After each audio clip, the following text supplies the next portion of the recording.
Hello friends and welcome back to our cell tutor. This is me Imran Saeed HTML5 एंड CSS3 के lectures के अंदर आपको फिर से वेलकम करता हूं। लेक्चर नंबर 72 के अंदर आज हम डिस्कस करने वाले हैं कि ड्रॉप डाउन लिस्ट जो होती है वो किस तरीके से क्रिएट की जाती है। अच्छा, HTML के अंदर दो कंट्रोल्स हैं जिनका काम सिमिलर है, लेकिन दोनों के कुछ अपने क्राइटेरिया हैं, जो कि एक है ड्रॉप डाउन लिस्ट और दूसरा है लिस्ट बॉक्स। तो ये जो है मैंने इनको तभी अलग अलग लेक्चर्स में रखा है। तो आज का लेक्चर जो है वो है ड्रॉप डाउन लिस्ट के बारे में। अच्छा, ड्रॉप डाउन लिस्ट होती क्या है, किस तरह से दिखती है, मैं आपको एक व्यू दिखा देता हूँ। ये एक ड्रॉप डाउन लिस्ट है हमारे पास, जिसके अंदर आप यहाँ देख रहे होंगे कि यहाँ पर एक आइकन है जिसके ऊपर क्लिक करते हैं या कहीं भी क्लिक करेंगे तो ये आपको ड्रॉप डाउन दिखाएगा और उसके अंदर ऑप्शंस आते हैं मुख्तलिफ।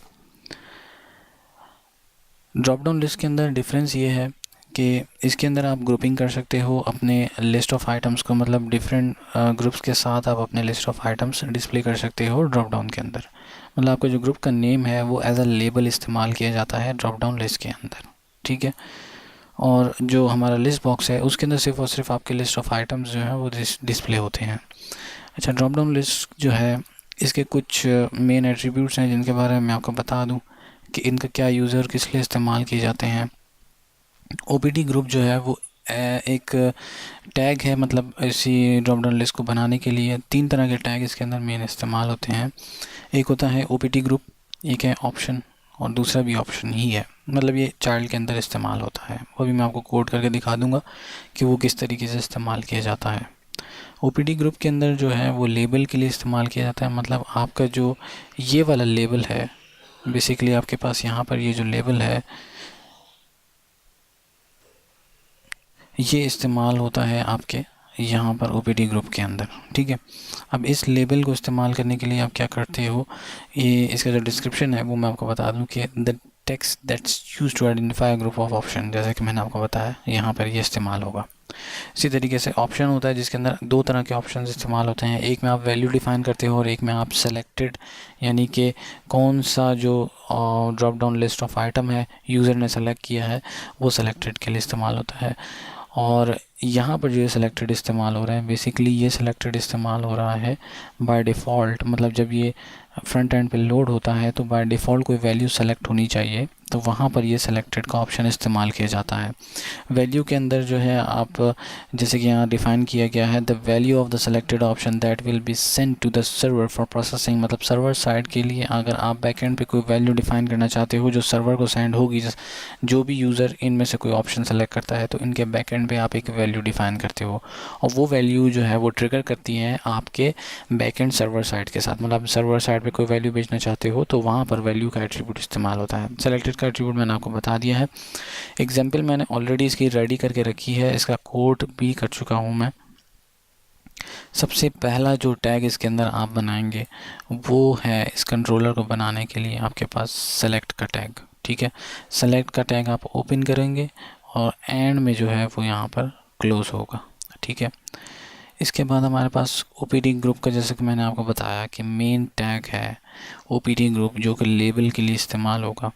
OPT ग्रुप का आप टैग ओपन करोगे, इसके अंदर आप एट्रीब्यूट बताओगे लेबल का कि क्या एट्रीब्यूट आएगा OPT ग्रुप के अंदर, और लेबल के अंदर आप डिफ़ाइन करोगे कि आपका जो लिस्ट ऑफ आइटम का ड्रॉप डाउन है उसके अंदर आप क्या लेबल डिफ़ाइन करना चाहते हो, ठीक है। फिर उसके बाद आप ऑप्शंस डिफ़ाइन करते हो। ऑप्शन का ओपनिंग टैग होता है और एक क्लोजिंग टैग होता है, और उसके सेंटर में आप जो है जो फ्रंट एंड पे वैल्यू डिस्प्ले करना चाह रहे हो, जैसे यहाँ 14 लिखा हुआ है, ठीक है, ये 14 जो लिखा है वो यहाँ से डिस्प्ले होगा।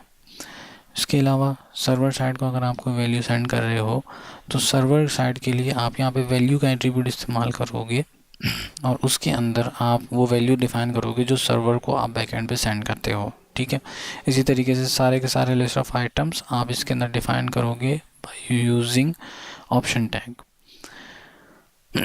सेलेक्टेड का एट्रीब्यूट, जैसे मैंने आपको बताया कि आप चाहते हैं कि कोई भी आपका लिस्ट ऑफ आइटम है बाय डिफ़ॉल्ट सेलेक्टेड हो तो आप यहाँ पर सिंपल एक सेलेक्टेड का एट्रीब्यूट लगाते हो।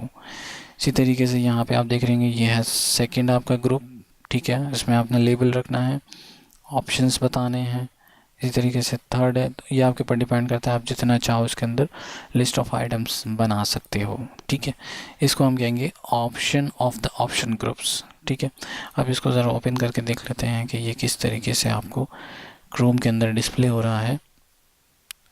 ये है आपका लिस्ट ऑफ आइटम का जो कंट्रोलर है वो इस तरह से डिस्प्ले होगा आपके पास। और इसके अंदर जो ऑप्शन है जैसे मैंने आपको बताया अभी, सबसे पहला लेबल है न्यूयॉर्क का, उसमें 3 ऑप्शन है, पाकिस्तान का है 3 ऑप्शन है, इंडिया का है 3 ऑप्शन है।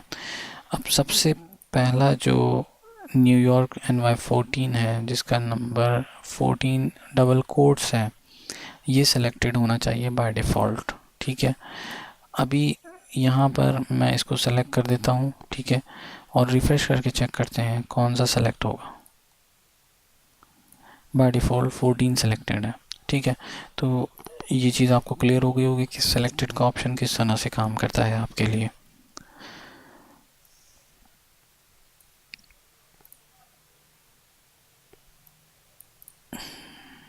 तो गाइस यही था एक छोटा सा लेक्चर।